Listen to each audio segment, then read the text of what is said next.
Nous allons commencer par le module 101, intitulé Architecture système. Ce module couvre 3 objectifs. Dans la première partie, nous allons déterminer et configurer les paramètres du matériel. Dans la seconde partie, vous aurez un aperçu sur les étapes du démarrage du système Linux. Finalement, vous allez maîtriser les commandes de modification des niveaux d'exécution, d'arrêt ou de redémarrage du système Linux.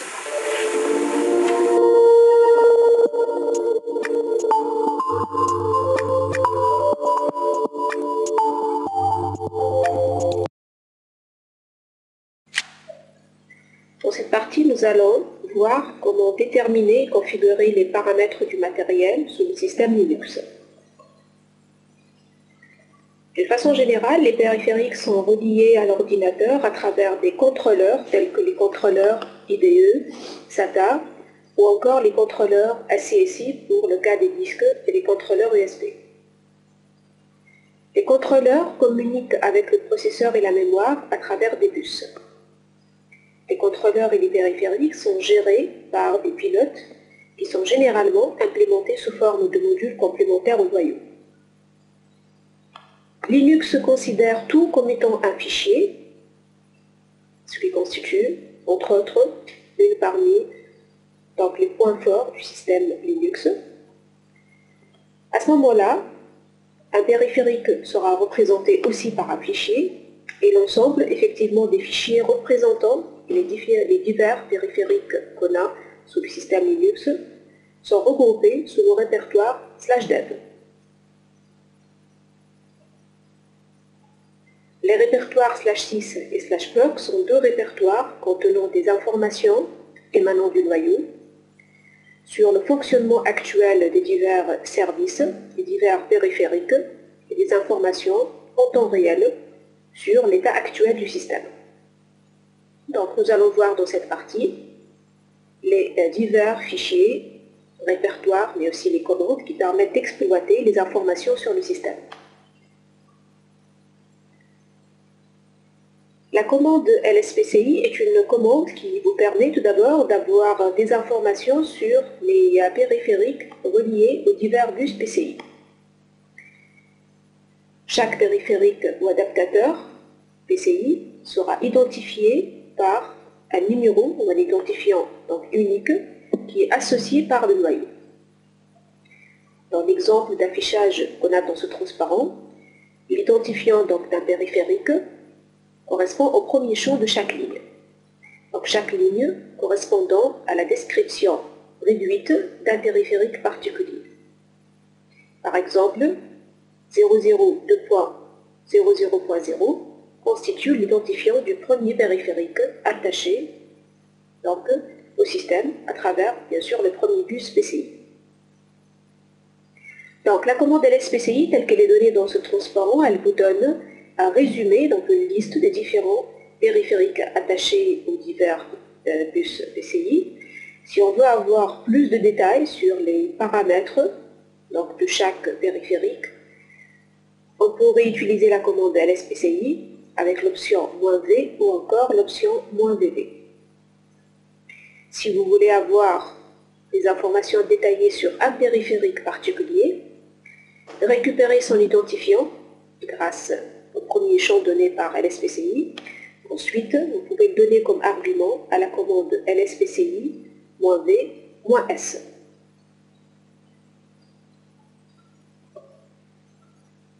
La commande lsbus, à l'image de la commande lspci, elle vous permet aussi d'avoir une liste des divers ports USB rattachés à votre système. Donc là aussi, nous avons un ensemble de lignes données par LSUSB, telles que chaque ligne décrit un périphérique USB particulier. Donc nous avons à la fois les périphériques, le matériel actuellement présent est connecté au port USB suite à sa détection, et nous avons également les divers ports, les contrôleurs, divers ports actuellement disponibles.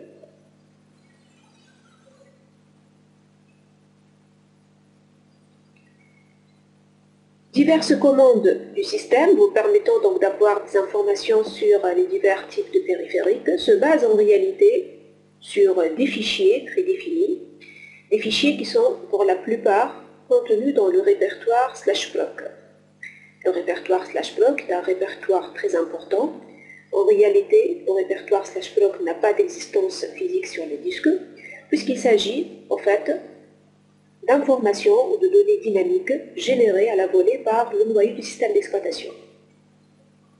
Le noyau, il organise le répertoire /bloc en un ensemble de répertoires et de fichiers, chaque fichier décrivant une activité ou l'état d'un périphérique ou d'un ensemble de périphériques donnés.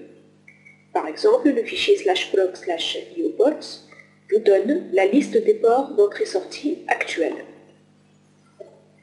Le fichier /proc/interrupt vous permet d'obtenir la liste de toutes les interruptions utilisées par tous les périphériques de votre système. Le fichier /proc/dma vous permet d'obtenir la liste des canaux DMA en cours d'utilisation. De façon générale, donc, le répertoire /bloc, c'est un pseudo-système de fichiers d'information. Autrement dit, ce répertoire n'a pas d'existence physique, c'est un répertoire dynamique généré au démarrage du système, géré par le noyau. Souvent, tous les fichiers donc, contenus dans le répertoire /bloc sont en lecture seule, ne sont pas modifiables. Ce répertoire il est organisé en un ensemble de fichiers et de sous-répertoires décrivant diverses informations sur le système. Vous pouvez retrouver par exemple les informations sur votre table de partition actuelle, donc la table de partition de votre disque dur, grâce au fichier /bloc/partition. Vous pouvez retrouver donc les paramètres de votre processeur grâce au fichier /bloc CPU info. Donc ces fichiers, vous pouvez leur accéder en lecture à travers une commande shell telle que la commande cat. Vous pouvez retrouver la liste des arguments qui ont été passés au noyau Linux lors de son démarrage grâce au fichier /bloc cmdline, la quantité de mémoire physique et swap libre et utilisée, donc un ensemble de statistiques sur tout ce qui est mémoire dynamique de votre système à travers le fichier /bloc/meminfo, et le sous-répertoire /proc/net vous permet d'accéder à un ensemble de fichiers décrivant la pile protocolaire TCP/IP, donc décrivant le fonctionnement actuel de tous les protocoles appartenant à l'architecture TCP/IP ou à l'implémentation TCP/IP de votre système.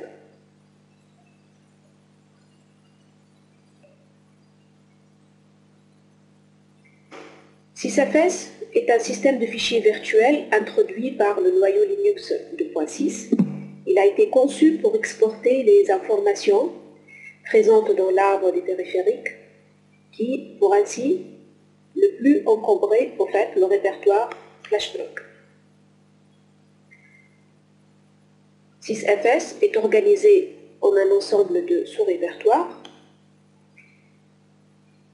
Ces sous-répertoires contiennent essentiellement des liens symboliques représentant la manière avec laquelle les périphériques appartiennent aux différents bus. C'est le cas typique du répertoire /sys/bus. Le répertoire /sys/class est aussi donc composé d'un ensemble de liens symboliques et il permet de montrer le regroupement donc, des périphériques plutôt en classes de périphériques. Par exemple, les périphériques réseau. Le répertoire /sys/bloc contient les périphériques de type bloc. Tous ces répertoires donc, contiennent essentiellement un ensemble de liens symboliques vers des vrais donc, fichiers de périphériques. Pour les périphériques et leurs pilotes, des attributs peuvent être créés et ils seront représentés sous forme de simples fichiers.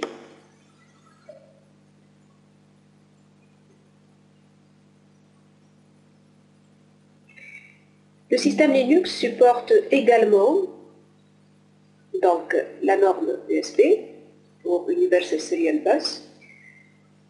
C'est une norme qui est apparue en 1990 Son objectif a été d'interconnecter en série de nombreux périphériques, tels que les caméras, les modems, les disques, les imprimantes. C'est un standard qui actuellement donc, est présent sur tous les PC.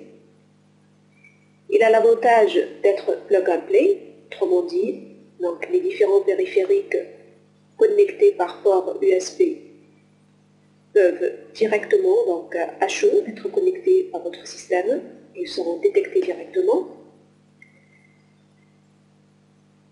En plus, les ports USB permettent d'alimenter la plupart des périphériques qui leur sont raccordés. Linux supporte 3 types de contrôleurs USB, le contrôleur UHCI, le contrôleur OHCI et le contrôleur Enhanced Host Controller Interface.